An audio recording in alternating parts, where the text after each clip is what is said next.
হযরত মালিক বিন দিনার রাহমাতুল্লাহি আলাইহি যুবকটাকে জাবরায়ে দইরা বুকে ধরছে। হযরত মালিক বিন দিনার কপালে একটা চুমা খায়া কয়, যুবক আমি মালিক বিন দিনারকে তুই মাফ করে দে। আরে আমার ধারণা তোমার প্রতি বড় খারাপ হয়ে গিয়েছিল। এবার যুবককে নিয়ে তিনি সফর শুরু করলেন। আপনারা জানেন সমস্ত দেশ থেকে আরবে যাওয়ার জন্য মিকাত আছে, মিকাত। যুবক এরকম এই কাফেলার সাথে যখন এরকম ইরাক থেকে যখন তারা প্রবেশ করতেছিল, আমার মায়েরা যখন তারা মিকাতের কাছে চলে আসছে, সবাই মিলে ইহরামের কাপড় বাঁধতেছে। যুবকটা এমন কান্না শুরু করছে, যুবক ইহরামের কাপড় পরিধান করে না। এক ভাই গিয়ে বললেন, হুজুর যুবকটাকে দেখলাম অনেক কান্না করে, এই যুবকটা কেন ইহরামের কাপড় বাঁধে না? হযরত মালিক বিন দিনার রাহমাতুল্লাহি আলাইহি যুবককে বললেন, যুবক তুমি কেন কান্না করতেছো বলো তো দেখি। যুবক এবার মালিক বিন দিনারকে বলে, হুজুর আরে আমি এমন এক রবের কাঠগড়ায় দাঁড়াতে যাচ্ছি, এমন এক রবের কাঠগড়ায় গিয়ে হাজিরা দিব। যাওয়ার জন্য আল্লাহ তাআলা দুনিয়ার সমস্ত আসবাবপত্র খুলে রেখে মৃত ব্যক্তির বেশ ধারণ করে আমাকে যাওয়া লাগবে। মৃত ব্যক্তির কাপড়টা সাদা হয়, আমার ইহরামের কাপড় সাদা। মৃত ব্যক্তির কাপড়ে কোনো সেলাই নাই, ইহরামের কাপড়েও কোনো সেলাই থাকে না। নিচের দিকে একটা কাপড় বাঁধে, আরেকটা কাপড় বুকের উপরে ছেড়ে দেয়। এবার যুবক বলে, মৃত্যুর কাপড় পরে আমি গুনাহগার, আমার পাপের বোঝা নিয়ে যখন আমার রবের সামনে গিয়ে বলবো, লব্বাইক আল্লাহুম্মা লব্বাইক, লব্বাইক লা শারীকা লাক লব্বাইক, ইন্নাল হামদা ওয়ান নি'মাতা লাক ওয়াল মুলক লা শারীকা লাক। আমি গিয়ে যখন বলবো লব্বাইক আল্লাহুম্মা লব্বাইক, ওগো আমার রব, তোমার গোলাম তোমার কাছে উপস্থিত, তোমার গোলাম তোমার কাছে উপস্থিত। রব আল্লাহ গুনার বোঝা মাথায় নিয়ে তোমার কাছে উপস্থিত। আমার রবকে যখন আমি বলবো লব্বাইক আল্লাহুম্মা লব্বাইক, লব্বাইক লা শারীকা লাক লব্বাইক, ওগো রব তোমার সাথে কেউ শরীক নাই, ইন্নাল হামদা প্রশংসা তোমার, ওয়ান নি'মাতা সমস্ত নিয়ামত তোমার, লাক ওয়াল মুলক গোটা পৃথিবীর রাজত্ব একমাত্র তোমার, লা শারীকা লাক রব গো তোমার সাথে কেউ শরীক নাই। আরে আমি যখন আমার রবকে গিয়ে বলবো, আল্লাহ আমি আপনার সামনে আপনার গোলাম উপস্থিত, আমার আল্লাহ যদি বলে না না না হে গোলাম আমি তোর ডাকে সাড়া দিব না, তোকে আমি এরকমভাবে রিসিভ করব না, তোর ডাকে এখানে কোনো সাড়া হবে না। মালিক বিন দিনারকে যুবক জাবরায়ে ধরে কাঁদে আর কয়, হুজুর আমার রব যদি আমার সাড়া না দেয়, আরে আমার রব ছাড়া তো আমার কোনো রব নাই, আমি কার দরবারে গিয়ে এরকম ভাবে ক্ষমা চাইব? আমার রব যদি আমাকে মাফ না করে দেয়, আমি কার দরবারে আমার এরকম ভাবে গুনার জন্য ক্ষমা চাইব? এই জন্য আল্লাহ যদি আমাকে এরকম ধুরু ধুরু করে তাড়ায়া দেয়, এই ভয়ে কান্না করতেছি। হযরত মালিক বিন দিনার বলেন, আমি যুবকটাকে নিজের হাতে ইহরামের কাপড়টা বেঁধে দিলাম, যুবকটাকে নিয়ে রওনা হলাম আরাফার ময়দানের দিকে। যুবকটা বারবার বলতেছিল, লব্বাইক আল্লাহুম্মা লব্বাইক, লব্বাইক লা শারীকা লাক লব্বাইক, ইন্নাল হামদা ওয়ান নি'মাতা লাক ওয়াল মুলক লা শারীকা লাক। যুবকটা কান্না করতেছিল, বেহুশ হয়ে যাচ্ছে। আরাফার ময়দান থেকে সবাই যখন এরকম মিনা ময়দানের দিকে রওনা হয়েছে, যার যার কুরবানির বস্তুটাকে কুরবানি করার জন্য আমাদের সামর্থ্য অনুযায়ী যার যার ভেড়া, যার যার দুম্বা, যার যার উট নিয়ে কুরবানি করে। যুবকটা মিনা ময়দানে গিয়ে আল্লাহর কাছে এরকম ভাবে দুইটা হাত তুলছে। মালিক বিন দিনার বলেন, আমি তার চেহারার দিকে তাকায় রইলাম, দূর থেকে ফলো করি সে কি কয়। ছেলেটা হাত তুলে কয়, আল্লাহ আপনি দুনিয়ার নিয়ামত, দুনিয়ার ধন সম্পদ যাদেরকে দান করছেন তারা আপনার জন্য কুরবানি করে। আল্লাহ আমার মাল নাই, আমার ধন দৌলত নাই, তবে আমার এই জান, আমার এই প্রাণটা আমার আছে আল্লাহ। আল্লাহ, দুনিয়ার মানুষ বস্তু কুরবানি করে, আমার তো কিছু নাই। আল্লাহ, আমার প্রাণটাকে আপনি কবুল করিয়া লন। আল্লাহ, আমারে আপনি আপনার রাস্তায় কুরবানি করে নেন। ছেলেটা এরকম আসমানের দিকে হাত তুলে বলতেছিল, আল্লাহু আকবার, বিসমিল্লাহি আল্লাহু আকবার। যুবকটা বলতে বলতে ঢলতে ঢলতে জমিনের উপরে পড়ে গেছে। হযরত মালিক বিন দিনার বলেন, আমি দৌড়ে এসে দেখি ছেলেটার রূহটার সাথে সাথে দেহ থেকে বের হয়ে আল্লাহর মেহমান হয়ে গেছে। কোন আল্লাহু আকবার, আরো জোরে বলেন আল্লাহু আকবার। এই হচ্ছে মুহসিন। আহারে, যারা আল্লাহর সাথে প্রেম করেছে, যারা আল্লাহর ভালোবাসায় পাগল হয়েছে, দুনিয়ার ভালোবাসার কি মায়া, দুনিয়ার ভালোবাসার কি মায়া, দুনিয়ার ভালোবাসার কি মজা। আল্লাহর সাথে যার প্রেম হয়ে যায়, আরে দুনিয়াটা তার কাছে তুচ্ছ মনে হয়। রবের প্রেম দুনিয়ার সবচেয়ে বড় প্রেম। কথা বলেন ঠিক না আমার ভাইয়েরা? রে আলহামদুলিল্লাহ, الحمد لله نحمده ونستعينه ونستغفره ونؤمن به ونتوكل عليه ونعوذ بالله من شرور أنفسنا ومن سيئات أعمالنا من يهده الله فلا مضل له ومن يضلله فلا هادي له وأشهد أن لا إله إلا الله وحده لا شريك له وأشهد أن سيدنا وسندنا وحبيبنا ومولانا محمد صلى الله عليه وعلى آله وأصحابه وبارك وسلم. وقال سبحانه وتعالى في كلامه المجيد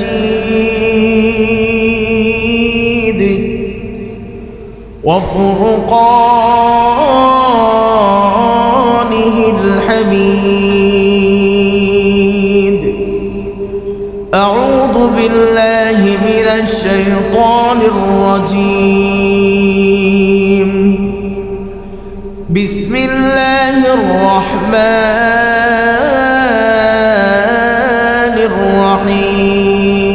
الرحيم. فلما بلغ معه السعي قال يا بني إني أرى في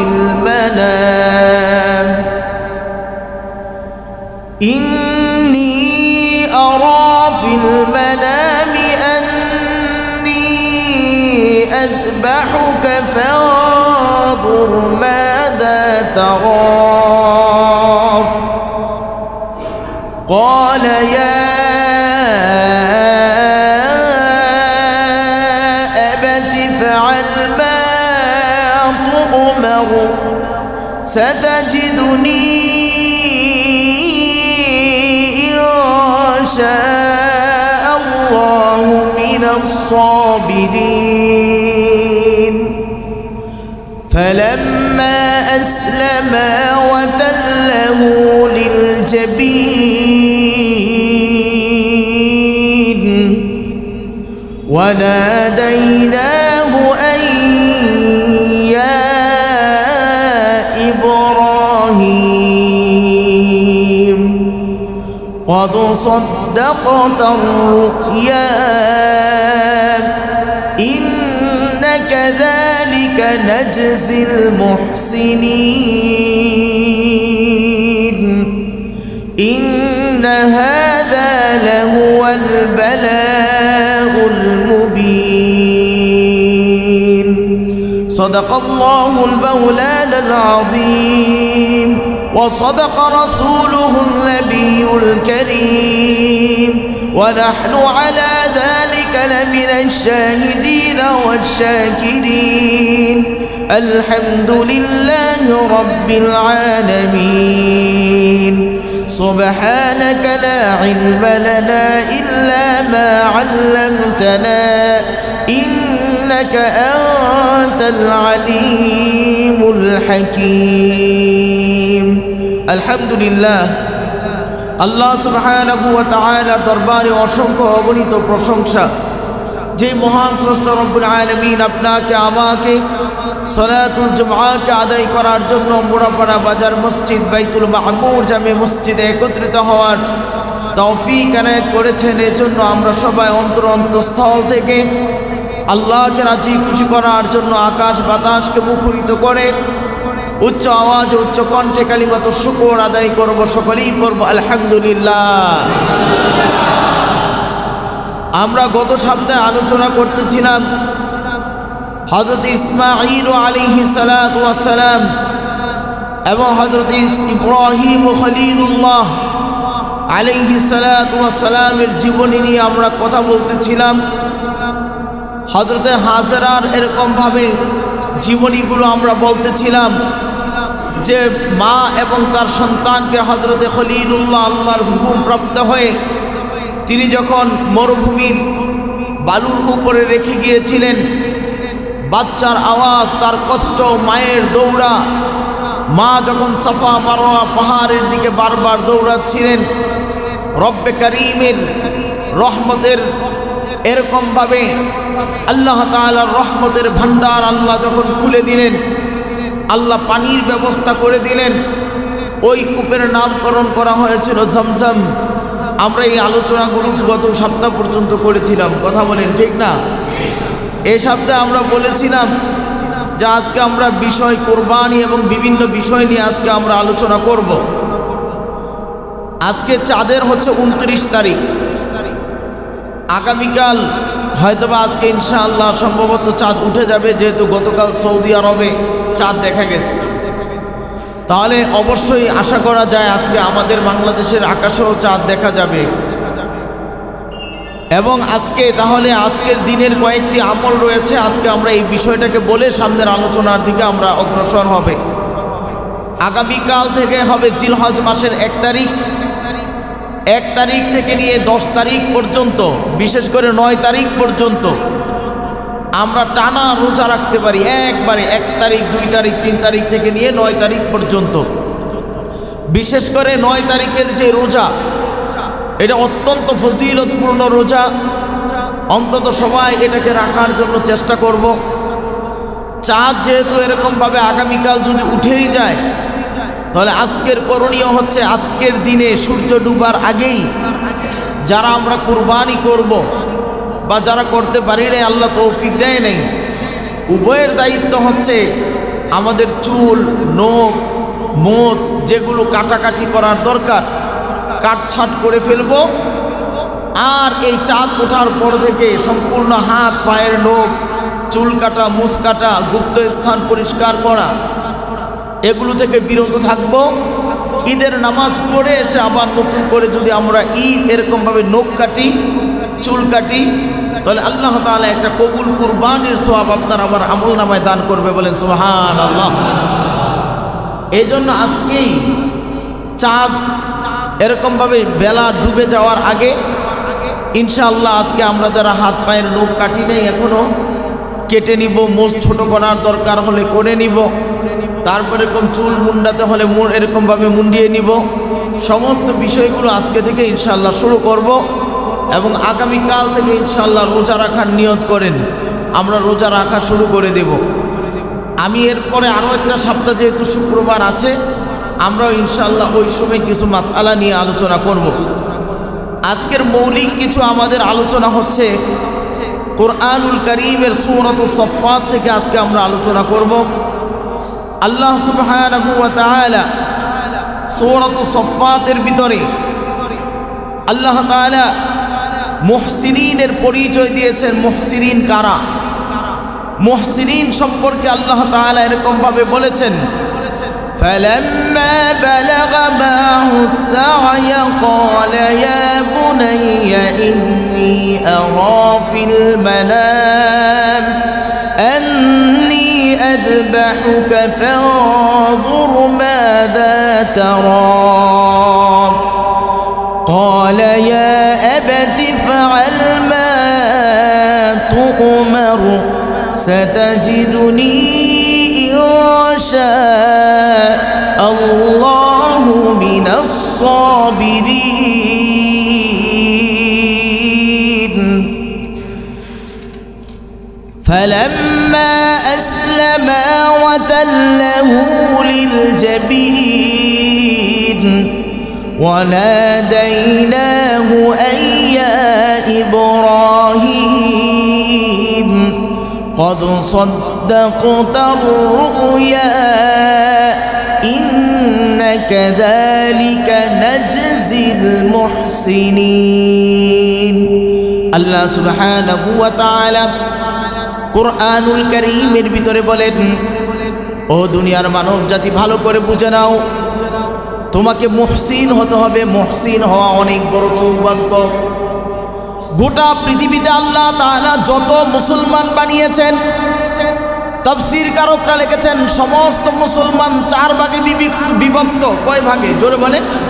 4 ভাগে। আজকে খুব ভালো করে বুঝবেন, আপনি আমি কত নম্বর মুসলমান, কত নম্বর তবকাতে আছি, আজকে এটা এখান থেকে প্রমাণ হবে।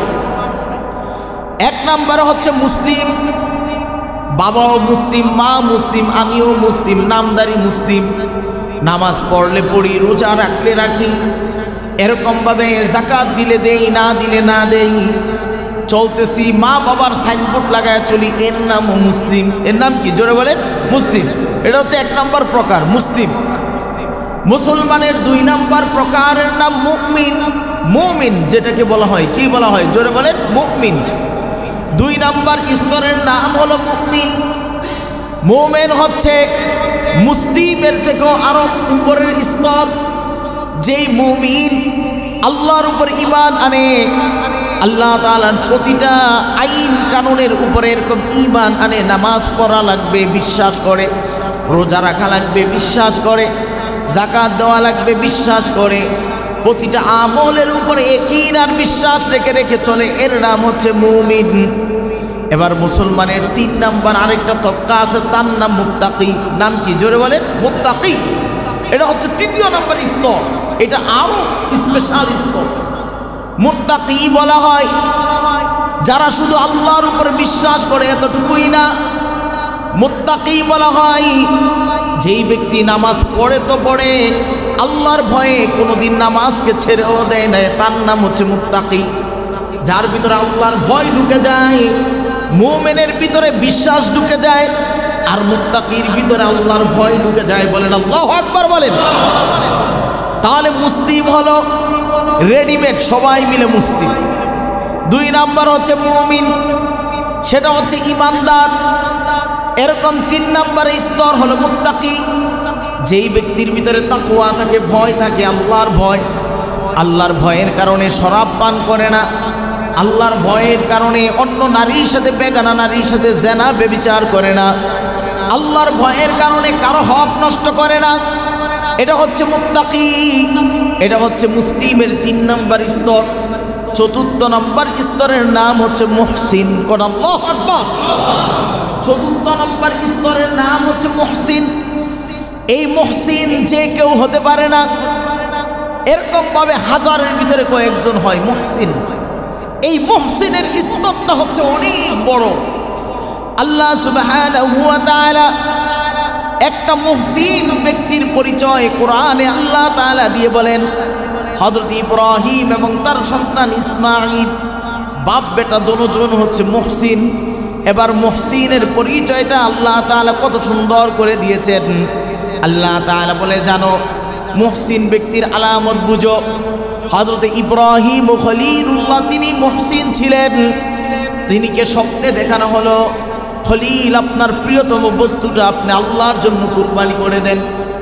তিনি এরকমভাবে ঘুম থেকে জাগ্রত হয়ে 100 উটকে আল্লাহর রাস্তায় কুরবানি করে দিলেন। এরপরের দিন আবার দেখানো হলো, খলিল আপনি আল্লাহর জন্য আপনার প্রিয়তম বস্তু কুরবানি করে দেন। তিনি আবারও 100 ওট আল্লাহর জন্য কুরবানি করলেন। তারপরের দিন রাত্র আবার দেখানো হলো, খলিল আপনি আপনার প্রিয় বস্তুটা, প্রিয় এরকমভাবে প্রিয় জিনিসটা আল্লাহর জন্য কুরবানি করেন। তার বুঝতে বাকি রইল না, আমার সবচেয়ে প্রিয়তম, আমার চোখের ঠান্ডা, যাকে দেখলে আমার চোখ শীতল হয়ে যায়, যাকে বুকে নিলে আমার কলব অন্তর ঠান্ডা হয়ে যায়, সে আমার একমাত্র সন্তান ইসমাঈল। এবার খলিলুল্লাহ বুঝে ফেললেন, আরে আমার প্রিয় একমাত্র ইসমাঈল রয়েছে, ইসমাঈলকে কুরবানি দেওয়া লাগবে। খলিল ইসমাঈলের কাছে চলে গেলেন। বাপ এরকম ভাবে সন্তানকে প্রশ্ন করে, আল্লাহর কাছে বাপ সন্তানের কথাটা এত ভালো লেগেছে, আল্লাহ তাআলা কোরআনে অবিকলভাবে এই কথাটা বর্ণনা করে দিলেন। ফালাম্মা বালাগা মা'হুস সা'য়া قال يا بني إني أرى في المنام আল্লাহ তাআলা বলেন, বাবা এমন হওয়া উচিত, সন্তানের সাথে পরামর্শ করবে। বাবা গিয়ে সন্তানকে বলে, ফালাম্মা বালাগা মা'হুস সা'য়া, সন্তান যখন বাবার সাথে হাঁটা চলাফেরা করতে পারে, দৌড়াতে পারে, তাফসীর কারকরা লিখেছেন হযরত ইসমাঈল আলাইহিস সালাতু ওয়াস সালামের বয়স তখন 13 বছর ছিল। কত বছর বলেন তো দেখি? 13 বছরের সন্তান, 13 বছরের বালক। 13 বছরের বালককে এবার খলিলুল্লাহ প্রশ্ন করেন, قال يا بني إني أرى في المنام, ও আমার সন্তান, আমি স্বপ্নে দেখলাম, আমি এরকম ভাবে স্বপ্নে দেখেছি, আন্নী আযবাহুকা, আমি তোমাকে কুরবানি করতেছি, জবে করতেছি। ফানজুর মাযা তারা, এ আমার কলিজার টুকরা, এ আমার সন্তান, এই ব্যাপারে তোমার সিদ্ধান্ত কি, এই ব্যাপারে তোমার মতামতটা আমি একটু জানতে চাই। কোন আল্লাহু আকবার কোন। আল্লাহ তাআলা বলেন, বাবা সন্তানের সাথে পরামর্শ করে, তিনি আল্লাহর জন্য কুরবানি করবেন, সন্তান এই ব্যাপারে তার পরামর্শ কি দেয়। সন্তান এবার জবাব দিয়ে বলে, ক্বালা ইয়া আবাতি ফাআল মা তু'মার সাতাজিদুনি ইনশা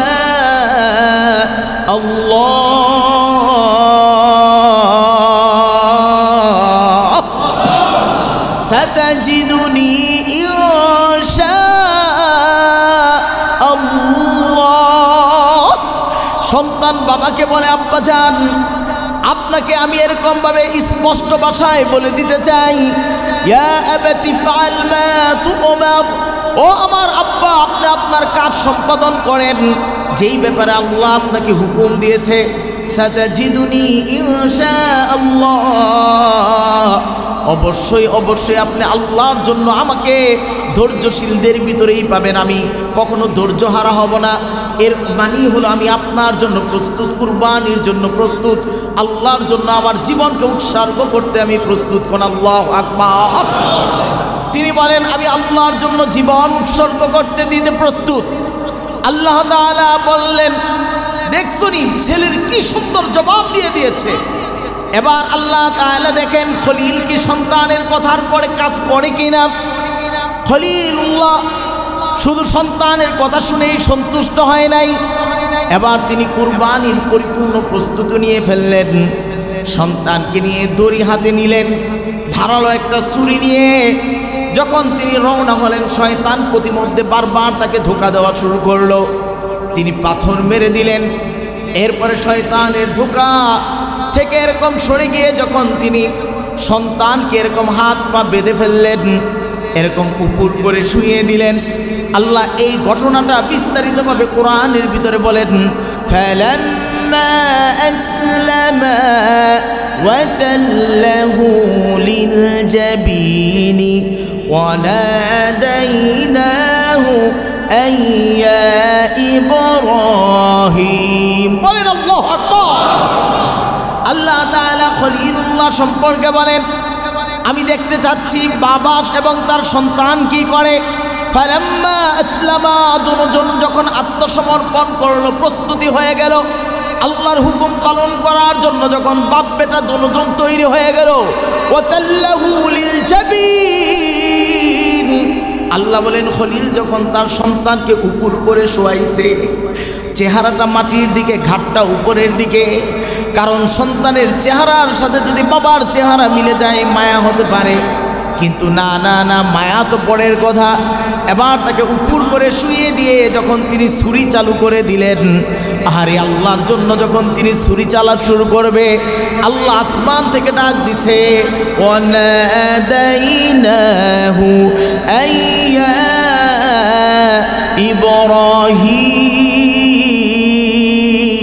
ইব্রাহিম, আল্লাহ ডাক দিছে, ও ইব্রাহিম, কদ সাদ্দাকতার রুইয়া, আপনি আপনার স্বপ্নকে বাস্তবায়ন করে দেখিয়েছেন। আহারে আমি আল্লাহ যা চেয়েছি আপনি তা বাস্তবায়ন করে দেখায় দিয়েছেন। আল্লাহ তাআলা বলেন, কদ সাদ্দাকতার রুইয়া, আপনি আপনার স্বপ্ন বাস্তবায়ন করে দেখাইলেন। ইন্না কাযালিকা নাজজিল মুহসিনিন, আরে যারা মুহসিন হয়, যারা আমার বান্দাদের ভিতরে ফার্স্ট ক্লাসের হয়ে যায়, এই মুহসিনদেরকে আমি আল্লাহর পক্ষ থেকে উপহার দান করি। কোন আল্লাহু আকবার। তাহলে ইব্রাহিম আলাইহিস সালাতু ওয়াস সালাম তিনিও মুহসিন, ইসমাঈল তিনিও মুহসিন, আল্লাহর পক্ষ থেকে তাদেরকে উপহার দিচ্ছে। আল্লাহু আকবার। এরকম ভাবে আল্লাহ বলেন, ইন্না হাযা লাহুয়াল বালাউল মুবিন, আল্লাহ তাআলা বলেন, এটা তো আমি তোমাদের জন্য একটা স্পষ্ট একটা পরীক্ষার ব্যবস্থা করেছি, আর আপনি এই পরীক্ষা এরকম ভাবে ফাঁস হয়েছেন। ওয়াফাদাইনাহু বিযিবহিন আযীম, আল্লাহ তাআলা একটা উত্তম বস্তু জান্নাত থেকে একটা দুম্বা প্রেরণ করেছেন, আর ইব্রাহিমের ছুরির নিচে শুইয়ে দিয়েছেন। ইব্রাহিম জবে করে আল্লাহু আকবার বলে জবে করেছেন, আর চোখ খুলে দেখে জান্নাত থেকে আল্লাহ দুম্বা পাঠিয়ে দিয়েছেন। বলেন আল্লাহু আকবার। আমার ভাইয়েরা, আল্লাহ সুবহানাহু ওয়া তাআলা মুহসিন এরকম ভাবে বলেছেন, পুরা গোটা পৃথিবীর মুসলমানের 4 স্তর, একটা হচ্ছে মুসলিম, আর 3 নাম্বার স্তর হলো এরকম ভাবে মুত্তাকি, 4র্থ নাম্বার স্তর হচ্ছে মুহসিন। মুহসিন হওয়া এটা যে কেউ হতে পারে না। আল্লাহর কাছে যিনি সবচেয়ে সুন্দর পরীক্ষা দিয়ে যিনি ফাঁস হয়ে যায়, আল্লাহ তাকে মুহসিনের লকব দান করে। বলেন আল্লাহু আকবার। মুহসিন কত সুন্দর, বাবা ছেলে দুজন এরকম ভাবে আল্লাহর জন্য কুরবানি হয়েছে। শোনেন, মুহসিন, এই মুহসিন হতে হলে কয়েকটা গুণ থাকলে তাকে মুহসিন বলা হয়। যেই ব্যক্তি কুরবানি করবে আল্লাহর জন্য সে মুহসিন। বলেন আল্লাহু আকবার।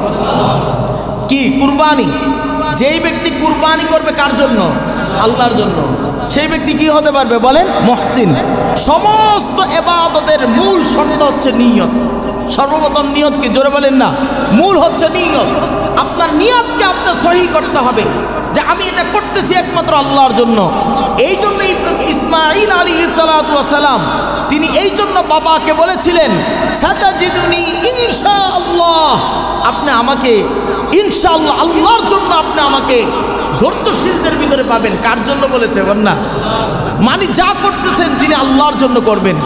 আমার ভাইয়েরা, আল্লাহ তাআলা কুরবানি সম্পর্কেও বলেছেন, লা ইয়ানালাল্লাহা লুহুমুহা ওয়ালা দিমাউহা ওয়ালাকিন ইয়ানালুহুত তাকওয়া মিনকুম।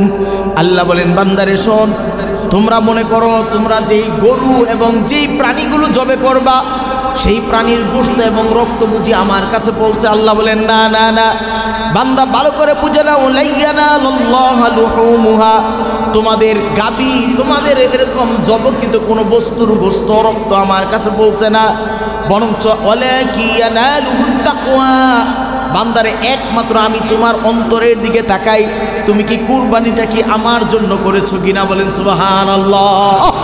তাহলে বোঝা গেল ইসমাঈল এই কথার প্রমাণ দিলেন, আমার নিজের জীবনকে আল্লাহর জন্য উৎসর্গ করতে চেয়েছিলাম। গোটা পৃথিবীর মানুষ তোমরা যারাই কুরবানি করবা, এই কুরবানির উদ্দেশ্য হতে হবে কার জন্য? আল্লাহ তাআলা অপর আয়াতের ভিতরে আল্লাহর নবীকে আল্লাহ তাআলা নিজেই শিক্ষা দিয়ে বলেন, ও নবী আপনি যা করবেন এটা আমার জন্য হতে হবে। আল্লাহ বলেন, কুল ইন্না সলাতি ওয়া নুসুকি ওয়া মাহইয়ায়া ওয়া মামাতি লিল্লাহি রাব্বিল আলামিন। আল্লাহ তাআলা তার নবীকে বলে দিলেন, নবী গো শুনেন, কুল ইন্না সলাতি, নবী আপনি এই কথা বলে দেন, নিশ্চয় আমার নামাজ, নিশ্চয় এরকম ভাবে ওয়া নুসুকি, নিশ্চয় আমার কুরবানি, ও মাহইয়ায়া, ও এরকম ভাবে নিশ্চয় আমার হায়াত, ও মামাতি, নিশ্চয় আমার এই মৃত্যু, এ যা কিছু আছে সব হচ্ছে লিল্লাহ। কার জন্য? জোরে বলেন কার জন্য? আল্লাহর জন্য। লিল্লাহ, আল্লাহর জন্য। কুরবানির মূল উদ্দেশ্য হচ্ছে লিল্লাহ, আল্লাহর জন্য। ইসমাঈল ছুরির নিচে শুয়েছেন লিল্লাহ, আল্লাহর জন্য। আল্লাহ বলেন তোমার সমস্ত ইবাদত হতে হবে লিল্লাহ। এটা কার জন্য? জোরে বলেন। আল্লাহর জন্য যদি হয়ে যায়, লিল্লাহ যদি আপনার এরকম ভাবে হয়ে যায়, আল্লাহ বলেন বান্দারে প্রতিটা কাজে তোমার হতে হবে লিল্লাহ। কি? জোরে বলেন। যার কাজের ভিতরে থাকবে লিল্লাহ, তার উপহার তিনি হবেন মুহসিন। আল্লাহু আকবার।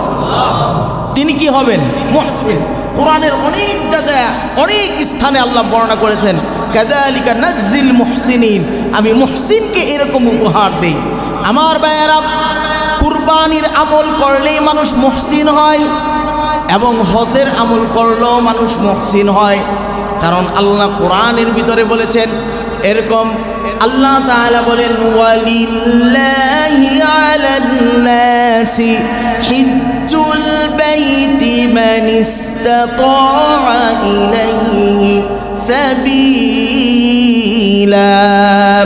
আল্লাহ তাআলা বলে বান্দা ভালো করে বুঝে নাও, ওয়ালিল্লাহ, আল্লাহর জন্য। কার জন্য? কার জন্য? ওয়ালিল্লাহি আলান নাসি হিজ্জুল বাইত, এ বান্দা তোমার উপর হজ ফরজ করেছি, তুমি আমার ঘরের মেহমান হইবা। বান্দারে, তোমাকে দুনিয়ার মানুষ হাজি বলবে, মানুষ তোমার লকব দিবে, হাজি সাহেবের নিয়তে না, বরঞ্চ তুমি হজ করবা লিল্লাহ। ওয়ালিল্লাহ, আল্লাহ আয়াত শুরু করেছেন, প্রথম কথাই হচ্ছে ওয়ালিল্লাহি আলান নাসি হিজ্জুল বাইতি মান ইসতাতা ইলাইহি সাবিলা। আল্লাহ বলেন আমার ঘরে আসার মতো যার সামর্থ্য আছে সেই ব্যক্তি যদি এখানে আসবে, তবে শর্ত হচ্ছে লিল্লাহ, আল্লাহর জন্য হতে হবে। কার জন্য? তাহলে দেখেন তো দেখি কতগুলো আমি আপনাদেরকে বুঝাচ্ছি। কোরআনের আয়াতে শুধু আল্লাহ সব জায়গায় বলেছেন কুরবানি হতে হবে লিল্লাহ, হজ হতে হবে লিল্লাহ, এরকম জীবন মরণ সব হতে হবে কার জন্য? বলেন না, লিল্লাহ। এই লিল্লাহর সবক যেই ব্যক্তি গ্রহণ করতে পারবে, যে যা করবে আল্লাহর জন্য, আল্লাহ ওই ব্যক্তিকে তাকওয়া মুত্তাকির উপরে স্তর যেটা, সেটাকে বলা হয় মুহসিন। এই মুহসিনের স্থান আল্লাহ তাকে দান করবে। বলেন সুবহানাল্লাহ। আমার ভাইয়েরা, এই মুহসিন হতে হলে আল্লাহ তাআলা কোরআনে আরো দুইটা গুণ বলেছেন। আল্লাহ বলেন, ওয়াল কাযিমিনাল গায়য ওয়াল আফিনা আনিন নাস ওয়াল্লাহু ইউহিব্বুল মুহসিনিন। আল্লাহ তাআলা বলে বান্দা তুমি জানোনি, মুহসিনের আরো দুইটা গুণ তোমাদের কাছে বলে দেই। আল্লাহ বলেন ওয়াল কাযিমিনাল গায়জ, যেই ব্যক্তি মানুষের সাথে ঝগড়া হওয়ার পরে নিজের রাগটাকে মিনিটে দমায়ে ফেলবে, যেই ব্যক্তি গুসাকে হজম করতে পারে। ওয়াল কাযিমিনাল গায়য ওয়াল আফিনা আনিন নাস, যেই ব্যক্তি যত দ্রুত মানুষকে মাফ করে দিতে পারে। আল্লাহ বলেন এই দুই গুণ যার ভিতরে আছে, আল্লাহ বলেন ওয়াল কাযিমিনাল গায়য ওয়াল আফিনা আনিন নাস ওয়াল্লাহু ইউহিব্বুল মুহসিনিন। ওই ব্যক্তি হচ্ছে মুহসিন, আর মুহসিনকে আল্লাহ তাআলা ভালোবাসে। বলেন সুবহানাল্লাহ। তাহলে আমরা কোরআন থেকে প্রায় কয়টা আমল বললাম? কুরবানির মাধ্যমে মানুষ মুহসিন হয়, হজের আমলের দ্বারা মানুষ মুহসিন হয়, রাগ হজম করতে পারলে মানুষ মুহসিন হয়, তারপরে এরকমভাবে মানুষকে মাফ করতে পারলে মানুষ কি হয়? মুহসিন হয়। মুহসিনের স্তরে আপনারা উঠতে হলে আমাদেরকে এই 4টা গুণ এরকমভাবে অর্জন করতে হবে। আল্লাহ তাআলা বলেন, জানুনি কুরবানির শিক্ষা হচ্ছে তোমাকে মুহসিন বানানো। আমার ভাইয়েরা রে, আল্লাহ তাআলা কুরআনুল কারীমে ইব্রাহিম, ইসমাঈল তারা মুহসিন ছিলেন, মুহসিনের ঘটনা বর্ণনা করেছেন। আজকে আপনাদের সামনে আমি এক যুবক, মুহসিন যুবকের এক ঘটনা লিখেছেন। হযরতে মালিক বিন দিনার রাহমাতুল্লাহি আলাইহি পৃথিবী বিখ্যাত একজন আল্লাহর ওলি ছিলেন, বুজুর্গ ছিলেন। হযরতে মালিক বিন দিনার রাহমাতুল্লাহি আলাইহি হজের মৌসুমে তিনি একটা হজের কাফেলা নিয়ে আল্লাহর ঘরে হজ করার জন্য যাবেন। তার অনেক ভক্তবৃন্দ সাগরিদরা ছিলেন। এই কাফেলা নিয়ে তিনি যখন হজ করার জন্য যাবে, এক যুবক কাফেলার ভিতরে আসছে। যুবক, তার কোনো সামানা নাই, টাকা পয়সা নাই, মাল দৌলত কিছুই নাই। যুবক ওই কাফেলার সাথে আসছে, সেও আল্লাহর ঘরের মেহমান হবে, হজ করতে যাবে। কিন্তু হযরতে মালিক বিন দিনারের কাছে কয়েকজন বললেন, হুজুর, যুবকটাকে সুবিধার মনে হয় না, কিছুই নেই নাই, না জানি অর্ধেক রাস্তায় গিয়ে আমরা ঘুমায়া গেলে আমাদের মাল সামানা না জানি চুরি করে যুবকটা পালিয়ে যায়, টাকা পয়সা ছিনতাই করে চলে যায়। হযরতে মালিক বিন দিনার বিষয়টাকে এরকম খেয়াল করে যুবকটাকে ডাক দিলেন। যুবকটাকে পাশে নিয়ে এরকম ভাবে বললেন, যুবক, এর যুবক তোর উদ্দেশ্য কি? উদ্দেশ্য কি কোনো খারাপ কোনো উদ্দেশ্য আসেনি? যুবক, তুমি তোমার কোনো বেডিং সামানাপত্র কিছুই নেও নাই, খাবার আসবাবপত্র কিছুই নেও নাই, কারণটা কি? তুমি কি আল্লাহর ঘরের মেহমান হবা না, নাকি রাস্তার ভিতরে গিয়ে আমাদের সাথীদের সমস্ত টাকা পয়সা চুরি করে চলে আসবা? যুবকটা এবার আস্তে করে চোখের পানি ছেড়ে দিয়ে আল্লাহর ওলিকে এরকম বলেন, ও আল্লাহর ওলি, আমি আমার গোপন বেদ কোনোদিন আপনার কাছে প্রকাশ করতাম না। আল্লাহর শপথ করে বলি, আমার সাথে আমার আল্লাহর কি সম্পর্ক এটা আপনার কাছে আমি প্রকাশ করতাম না। কিন্তু যেহেতু আপনার একটা ধারণা আপনার ভুল হয়ে গেছে, আপনার ধারণাটাকে স্পষ্ট করার জন্য আমার বলা উচিত। এবার যুবক বললেন, হুজুর, আমি আপনার কাছে একটা ছবি নয়, একটা প্রশ্ন করতে চাই।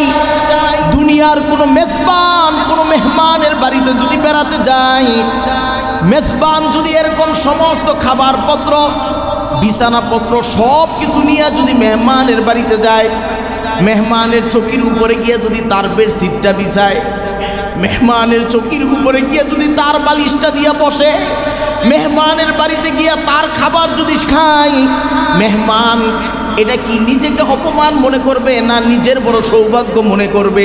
কি মনে করবে বলেন তো দেখি? অপমান মনে করবে যে কিরে, আমার বাড়ির মেহমান, আমি তাকে যা পারি তা দিয়ে খাওয়াবো, সম্মান করব, কিন্তু সব কটা সে নিয়ে আসছে, সে কি আমাকে অপমান করলো? এবার যুবক বললেন, হুজুর, দুনিয়ার মেহমানের বাড়িতে মেজবান যদি সব নিয়ে গেলে যদি বেজ্জতি হয়, যিনি গোটা কায়নাতের মালিক, যিনি আমার আল্লাহ, আমি তার বাড়ির মেহমান হব। আমি আল্লাহ আমাকে দাওয়াত দিয়েছেন, আমি তার ঘরের মেহমান হব। ওয়ালিল্লাহি আলান নাসি হিজ্জুল বাইতি মান ইসতাতা ইলাইহি সাবিলা। আমি আল্লাহর ঘরের মেহমান হব। আমি যদি আমার আল্লাহর ঘরের মেহমান হইয়া রবের সেখানে যদি বিডিং পত্র সব কিছু নিয়ে যাই, খাবার পত্র সব নিয়ে যাই, কেমন জানি মনে হয় আমার আল্লাহ গরিব, আমার আল্লাহ অসহায়, আমার আল্লাহ মনে হয় আমাকে এরকমভাবে মেহমানদারি করবে না। এটা কেমন জানি একটা অপমানজনক মনে হয়, কারণ আমার আল্লাহর তো কোনো কমতি নাই, আমার আল্লাহর ক্ষমতা সবচেয়ে বড়। তাবারাকাল্লাযী বিয়াদিহিল মুলকু ওয়া হুয়া আলা কুল্লি শাইইন কাদির।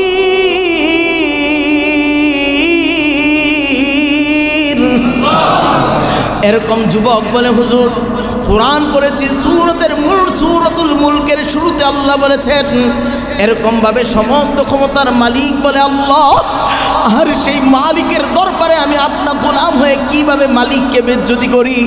হুজুর, আমি খাবার নেই নাই, আল্লাহ কোরআনে বলেছে, ওয়া মা মিন দাব্বাতিন ফিল আরদি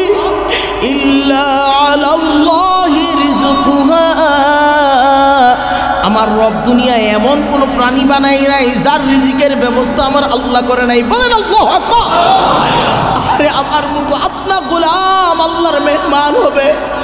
আমার আল্লাহ তো আমার রিজিক আগেই লিখে রাখছে। আহারে আমি যদি আবার রিজিক নিয়ে যাই তাহলে মনে হবে আমি আমার রবকে বেজ্জতি করলাম। আরে আমার রবের তো কোনো কমতি নাই, অথচ ইজ্জত বেজ্জতির মালিক তো আমার আল্লাহ নিজেই কোরআনে বলেন, ওয়া তুইজ্জু মান তাশাউ ওয়া তুযিল্লু মান তাশাউ। যেই আল্লাহ আমার ইজ্জত দেয়, যেই আল্লাহ বেজ্জতি করে, সেই রবকে আমি কিভাবে বেজ্জতি করব? আমার পক্ষে সম্ভব না। এই জন্য হুজুর আমি কিছুই হাতে নেই নাই। হযরত মালিক বিন দিনার রাহমাতুল্লাহি আলাইহি যুবকটাকে জাবরায়ে দইরা বুকে ধরছে। হযরত মালিক বিন দিনার কপালে একটা চুমা খায়া কয়, যুবক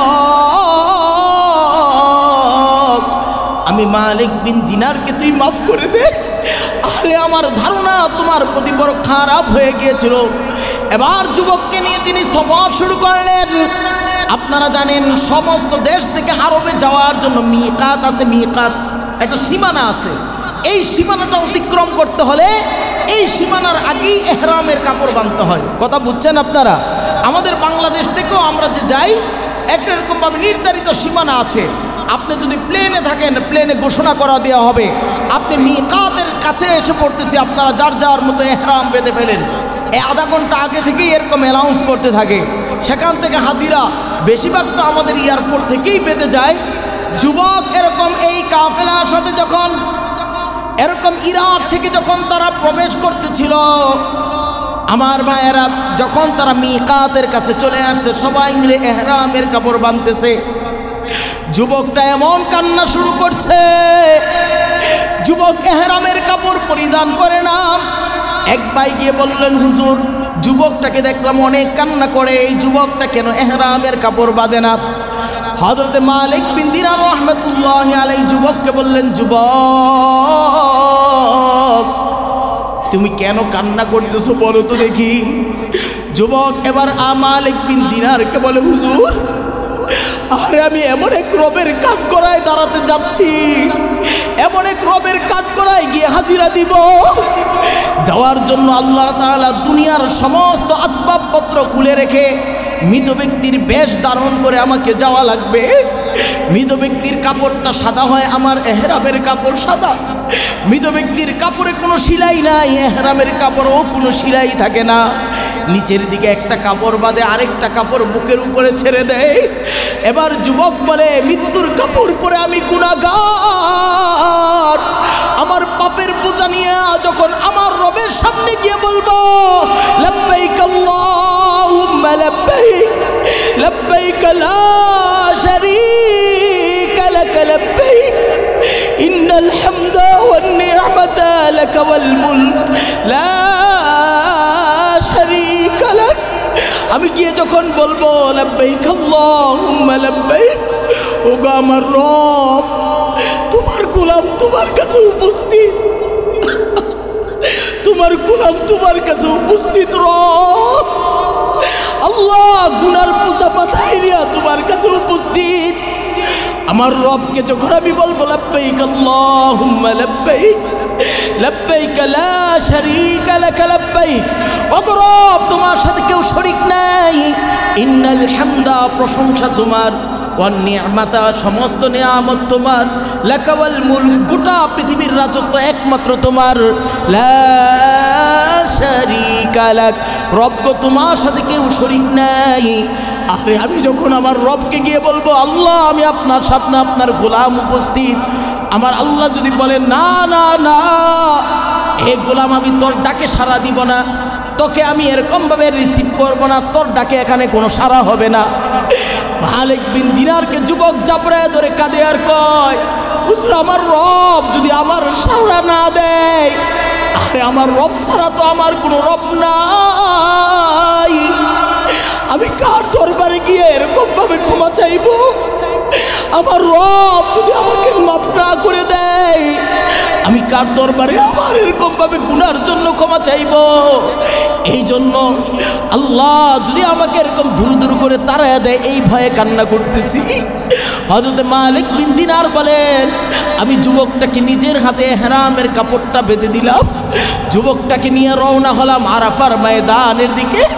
যুবকটা বারবার বলতেছিল, লব্বাইক আল্লাহুম্মা লব্বাইক, লব্বাইক লা শারীকা লাক লব্বাইক, ইন্নাল হামদা ওয়ান নি'মাতা লাকা ওয়াল মুলক লা শারীকা লাক। যুবকটা কান্না করতেছিল, বেহুশ হয়ে যাচ্ছে। আরাফার ময়দান থেকে সবাই যখন এরকম মিনা ময়দানের দিকে রওনা হয়েছে, যার যার কুরবানির বস্তুটাকে কুরবানি করার জন্য আমাদের সামর্থ্য অনুযায়ী যার যার ভেড়া, যার যার দুম্বা, যার যার উট নিয়ে কুরবানি করে। যুবকটা মিনা ময়দানে গিয়ে আল্লাহর কাছে এরকম ভাবে দুইটা হাত তুলছে। মালিক বিন দিনার বলেন, আমি তার চেহারার দিকে তাকায় রইলাম, দূর থেকে ফলো করি সে কি কয়। ছেলেটা হাত তুলে কয়, আল্লাহ, আপনি দুনিয়ার নিয়ামত, দুনিয়ার ধন সম্পদ যাদেরকে দান করছেন তারা আপনার জন্য কুরবানি করে। আল্লাহ, আমার মাল নাই, আমার ধন দৌলত নাই, আল্লাহ তুমি আমার এই জান, আমার এই প্রাণটা আমার আছে। আল্লাহ, আল্লাহ, দুনিয়ার মানুষ বস্তু কুরবানি করে, আমার তো কিছু নাই। আল্লাহ, আমার প্রাণটাকে আপনি কবুল করিয়া লন। আল্লাহ, আমারে আপনি আপনার রাস্তায় কুরবানি করে নেন। ছেলেটা এরকম আসমানের দিকে হাত তুলে বলতেছিল, আল্লাহু আকবার, বিসমিল্লাহি আল্লাহু আকবার।